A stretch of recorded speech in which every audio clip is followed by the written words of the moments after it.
겠습니다.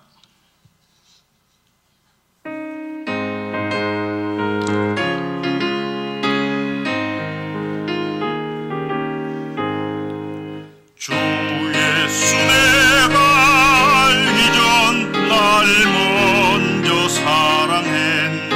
그 크신 사랑 나타나 내 영혼 거듭났네.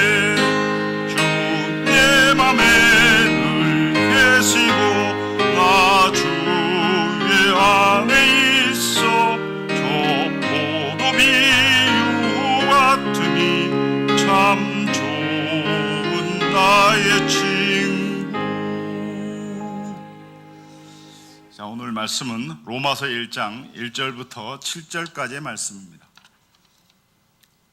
시작 성경 239페이지 로마서 1장 1절부터 7절까지의 말씀입니다. 말씀을 교독하겠습니다.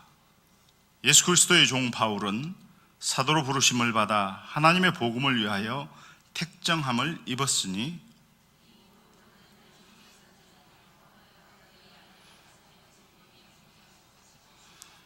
그의 아들에 관하여 말하면 육신으로는 다윗의 혈통에서 나셨고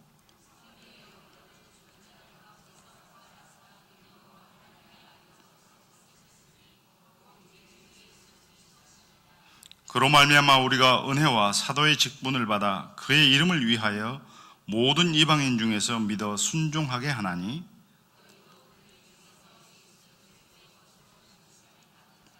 함께 읽습니다. 로마에서 하나님의 사랑하심을 받고 성도로 부르심을 받은 모든 자에게 하나님 우리 아버지와 주 예수 그리스도로부터 은혜와 평강이 있기를 원하노라. 아멘. 이는 하나님의 말씀입니다. 아멘. 네, 오늘 말씀의 제목은 복음의 핵심입니다. 복음의 핵심.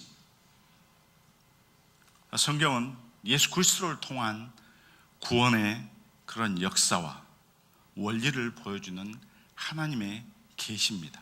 특별히 로마서의 가르침은 믿음으로 말미암아 의롭다 칭함을 받는, 믿음으로 말미암아 의롭게 되는 이신 칭의 또는 이신 득이 그 구원의 원리와 기독교의 기본 진리인 예수가 그리스도라고 하는 그런 사실을 말씀합니다. 오늘 말씀을 통해서는 예수 그리스도가 복음의 핵심임을 알 수 있도록 하는 그런 본문입니다. 특별히 바울은 아직 로마에 가지 못했습니다.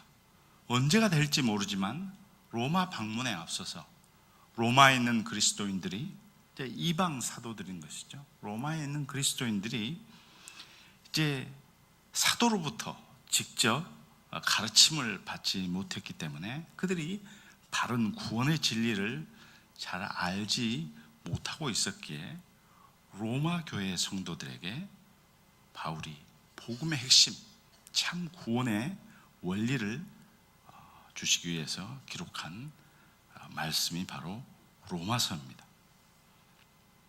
첫 번째, 그리스도는 무엇을 위해서 부름 받았는가? 1절 말씀을 다시 한번 읽겠습니다. 시작. 예수 그리스도의 종 바울은 사도로 부르심을 받아 하나님의 복음을 위하여 택정함을 입었으니. 예수 그리스도라고 하는 말은요, 예수님의 공식 칭호입니다. 예수는 이름입니다. 우리가 부모로부터 이름을 받았듯이 그 이름이 예수고요. 이 예수라고 하는 말은 구약 성경의 여호수아를 헬라어로 표현한 그런 말입니다. 그 뜻이 여호와는 구원이시다라고 하는 것이죠. 그리스도라는 말도 역시 헬라어로 크리스토스입니다. 크리스토스인데 이것은 히브리어로 마시아흐라고 하는 말, 우리가 흔히 아람어로 메시아라고 하는 그 말을 헬라어로 번역한 말입니다. 우리나라에서는 그것을 음역하기를 그리스도 이렇게 음역을 하고, 중국 사람들은 기독이라는 한자를 써서 그것을 그리스도로 발음합니다. 기도 이렇게 발음합니다.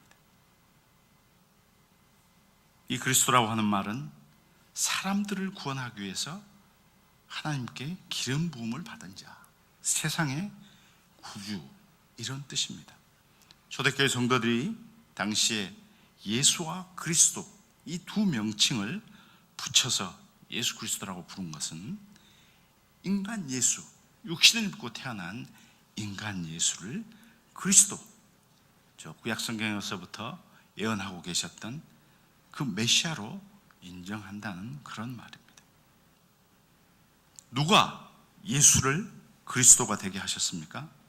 사도행전 2장 36절 말씀 찾아서 같이 구역원들과 읽게 되시기 바랍니다. 제가 읽습니다. 그런즉 이스라엘 온 집은 확실히 알지니 너희가 십자가에 못 박은 이 예수를 하나님이 주와 그리스도가 되게 하셨느니라. 이렇게 말씀합니다.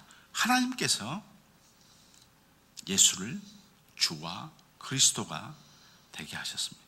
특별히 1절 말씀에 보면 사도로 부르심을 받아서 하나님의 복음을 위해서 택정함을 입었다고 말씀합니다. 하나님의 복음을 위해서 택정함을 입었다 하는 이 말은요, 구별됐다는 뜻입니다. 택정함을 입었다는 이 단어는 따로 세웠다는 뜻입니다. 하나님의 복음을 위해서 따로 사도로 부르셨고, 하나님의 복음을 위해서 따로 세운 겁니다. 복음을 위해서, 하나님의 복음을 위해서 따로 세웠고 구별했습니다. 이것이 굉장히 중요합니다. 하나님께서 세우신 그 하나님 나라, 다윗을 통해서 통일 왕국을 세우시고 그 아들 솔로몬에 이어졌습니다만, 솔로몬이 죽고 난 후에 이제 북이스라엘과 남유다가 나눠지게 됩니다. 북이스라엘이 멸망했던 원인은 그들이 구별된 자로 살지 못하고 저 이방 종교 바알과 아세라를 섬김으로 멸망하게 됩니다.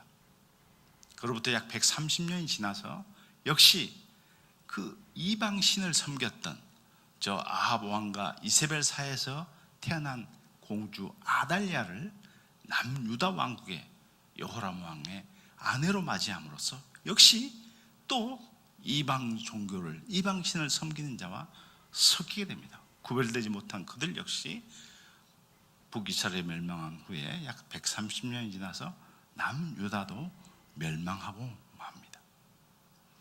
바울은 어떤 사람이었습니까? 그는 로마 시민권을 갖고 있습니다. 학문적으로도 아주 가말리엘의 문화에 출중한 자입니다. 유대 종파로 바리새파에 속했습니다. 히브리어로 바리새인이라고 하는 말은요, 구별된 자, 따로 떨어진 자, 그런 뜻입니다. 바리새인들은 길을 걸어갈 때도 다른 쪽으로 걸었습니다. 자기들의 옷자락이 다른 사람에게 닿아서 부정해지지 않도록 그렇게 조심한 자들입니다. 죄인이나 세리들과 상종하지 않았습니다. 그것이 바리새인의 모습입니다. 사도 바울은 그런 바리새인이었습니다. 율법에 대한 전문가였고 율법을 가르치는 율법 교사입니다. 그런데 지금은 어떻다는 것입니까? 자기의 신분이 그런 신분에서 하나님의 복음을 위해서 따로 구별되어서 세움을 받았다는 것입니다. 또 하나님의 복음을 위해서 그렇게 부름받았다는 것은요, 예수 그리스도의 것으로 부름받았다는 뜻입니다. 6절 말씀에 보시면 너희도 그들 중에서 예수 그리스도의 것으로 부르심을 받은 자니라. 노예제도가 있던 당시에 종들은 늘 매매가 됩니다. 어느 나라나 노예제도가 있는 곳에서는 노예는 증서를 통해서 매매가 됩니다. 때로 노예들이 도망가서 다른 사람 집에 사는 경우가 있습니다. 또 그 주인도 역시 그냥 은근슬쩍 좋지 않은 마음으로 그 노예를 대쓰는 게 있다고 합니다. 그러나 원주인, 이 노예가 도망 나왔던 그 주인이 증서를 갖고 와서 요구하면 그 노예를 내줘야 합니다. 그렇게 해서 노예를 다시 데려가는 것입니다. 노예가 팔리게 되면 그 증서의 주인이 바뀌게 됩니다. 자유인이 되고 나서야 그 노예는 완전히 노예 증서가 파기됩니다. 1세기 당시 종이 자기 주인을 선택할 수 있는 것이 아닙니다. 주인이 값을 주고 그 종을 사야만 그 종이 되는 것입니다. 자기가 원치 않더라도 그 주인을 섬기는 것입니다. 종의 주권은 바로 그 주인에게 있는 것이죠. 예수님께서 사도 바울에게 찾아오셨습니다. 예수님께서는 우리를 십자가에서 바로 핏값으로 사신 것입니다. 바울이 자기 자신을 예수 그리스도의 종이라고 한 것은 이러한 배경에서 하는 말입니다. 자신은 이제 노예가 주인에게 속한 것처럼 자신은 예수 그리스도께 속한 종이라고 말하는 것입니다. 자신이 완전히 예수 그리스도의 사람이라는 것을 분명히 지금 선언하고 있습니다. 그러기에 종은 자기 삶의 모든 것의 중심이, 그 심장이 그 주인에게 종속되어 있습니다. 그 종의 삶의 중심에는 그 주인이 들어가 있는 것입니다. 로마서 6장 16절에 이렇게 말씀합니다. 너희 자신을 종으로 들여 누구에게 순종하든지 그 순종함을 받는 자의 종이 되는 줄을 너희가 알지 못하느냐. 순종의 종으로 의에 이른다고 말씀합니다. 로마에 있는 그리스도인들, 너희들도 역시 그리스도의 것으로 부름받았다고 지금 사도 바울을 통해서 6절에 말씀하는 것입니다. 우리 역시 마찬가지입니다. 그리스도인은 예수 그리스도께 속한 자입니다. 이전에 사탄의 종이었지만 지금은 예수 그리스도의 종입니다. 갈라디아서 2장 20절 말씀처럼 이제는 내가 사는 것이 아니요 내 속에 계신 그리스도께서 사신 것이죠. 우리는 이미 그리스도께 속한 자입니다. 또 그리스도인은 성도로 부르심을 받았다고 7절에서 말씀합니다. 성도로 부르심을 받았다는 것은 하나님의 사랑하심을 받은 자라는 증거입니다. 이전에 내가 죽고 내 안에 그리스도가 살아계시다는 고백을 하는 자가 그리스도인입니다. 입으로 시인하는 고백으로부터 그리스도인의 삶이 시작되는 것입니다. 그러기에 우리는 우리 자신이 그리스도인임을 세상에 밝혀야 하는 것입니다. 자신이 그리스도인임을 세상에 밝히지 못한다면 그것은 그로 인해서 세상에서 불이익을 당할 것을 걱정하거나 아니면 그리스도인다운 삶을 살지 못할 것이기 때문입니다. 그러나 실제 우리의 삶 속에서 사실은 그 반대입니다. 우리가 세상에서 자신이 그리스도인이라는 것을 드러내지 않으면 마귀의 소나기 안에서 놀게 됩니다. 우리가 그리스도인이라는 것을 선포하면 성령께서 빛 대신 주님의 길로 인도해 주실 줄로 믿습니다. 따로 세움받은 자로 구별되게 살게 하시는 것입니다. 그것이 하나님께 묶여있는 온유한 자의 삶인 것입니다. 또 그리스도인은 복음을 부끄러워하지 않는 자가 되어야 합니다. 로마서 1장 16절에 보면 내가 복음을 부끄러워하지 아니하노니 이 복음은 모든 믿는 자에게 구원을 주시는 하나님의 능력이 된다고 말씀합니다. 그리스도의 힘을 밝히며 복음을 부끄러워하지 않는 자는 복음을 전하는데 앞장서게 됩니다. 지금 우리 화요 삼겹줄 전도에 갈수록 전도하는 인원이 현격하게 줄어들고 있습니다. 그 이유를 잘 알 수 없습니다. 그 이유를 잘 알 수 없어요. 예전에 절반밖에 안 되는 것 같습니다.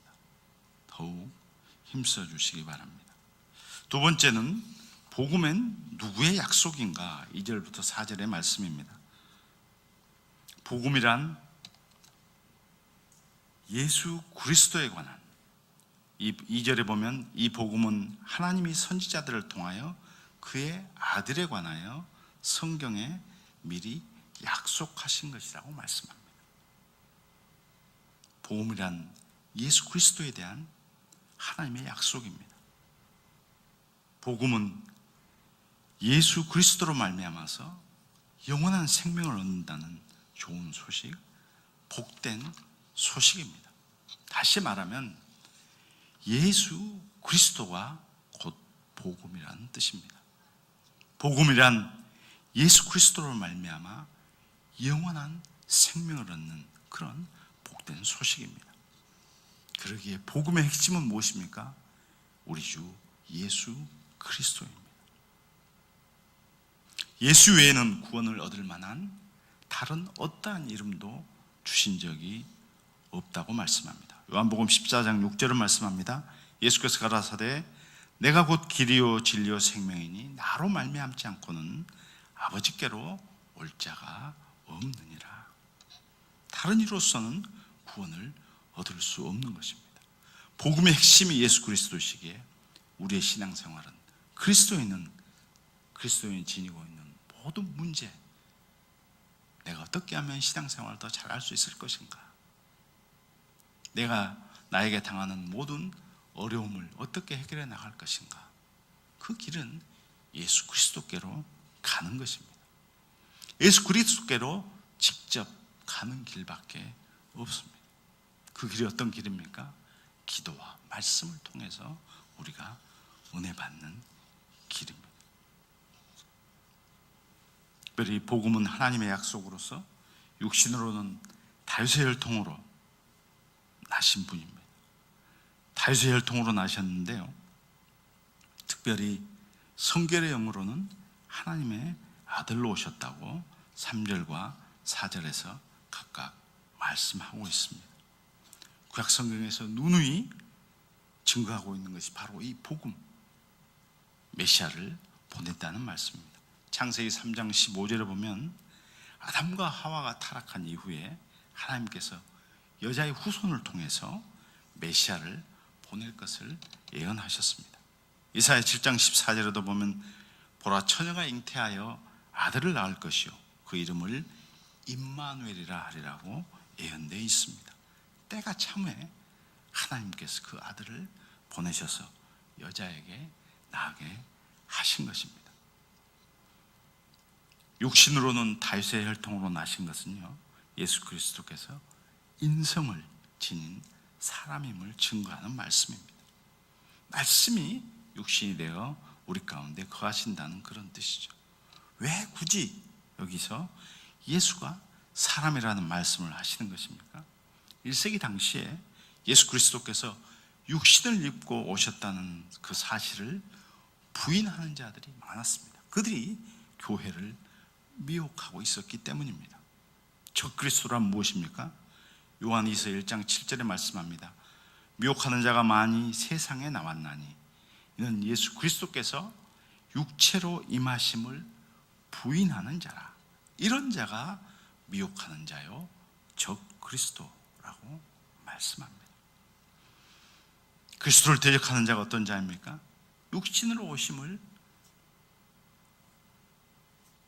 거부하는 자, 그것을 인정하지 않는 자, 그 자가 바로 적그리스도입니다. 그리스도께서 이 세상에 계실 때도 그 안에 계신 영은 거룩한 영, 성결의 영, 그리스도의 신성을 의미하는 것입니다. 바로 이 복음, 예수 그리스도는 하나님의 약속이신데 육신을 입고 오셨고 참 사람으로 오셨고 온전하신 분으로 죄가 없으신 분이면서 신성을 지닌 하나님의 아들이요 하나님이신 분입니다. 마틴 루터는 성경 66권이 다 없어지고 로마서와 요한복음만 남는다 하더라도 기독교는 이 세상에서 결코 없어지지 아니할 것이라고 말씀합니다.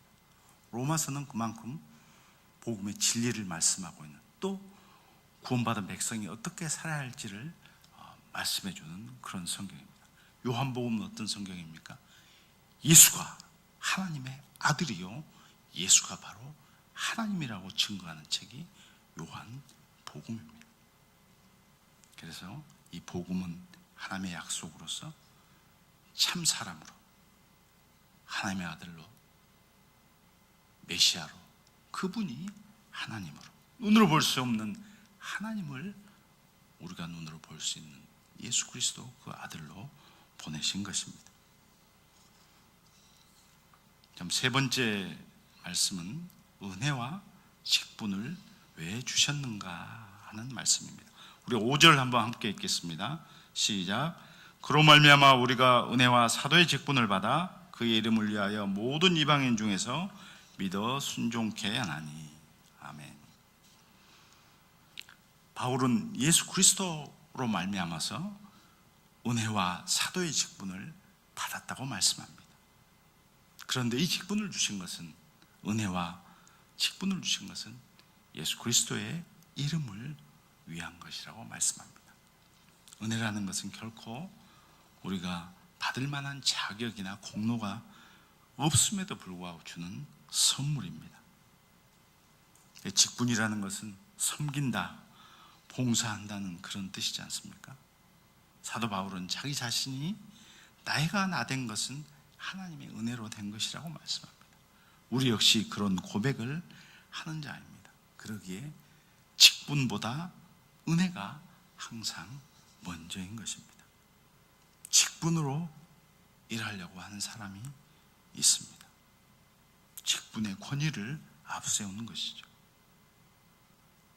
그러나 하나님의 은혜를 입은 자는 결코 직분으로 일하지 않습니다.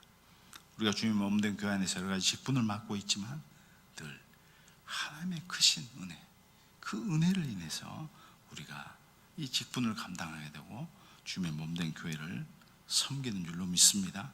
여러분에게도 참 이러한 고백, 사도 바울처럼 나의 나된 것은 하나님의 은혜라고 고백하는 그런 고백이 있게 되시기를 바랍니다. 하나님의 일에서 중요한 것은 직분 자체가 아니라 하나님의 은혜입니다. 힘들더라도 하나님의 은혜를 생각함으로 그 직분을 잘 감당하시기 바랍니다. 인간적인 눈으로 보면 직분을 감당하기 어렵습니다. 감당하더라도 불평하고 눈치 보게 될 수도 있을 것입니다. 그러나 지금도 하나님 아버지 우편에 계시는 예수 그리스도와 함께 저 위에서 아래를, 이 세상을 내려다본다면 얼마나 우리가 주님의 마음으로 이런 일들을 감당해 갈 수가 있습니까?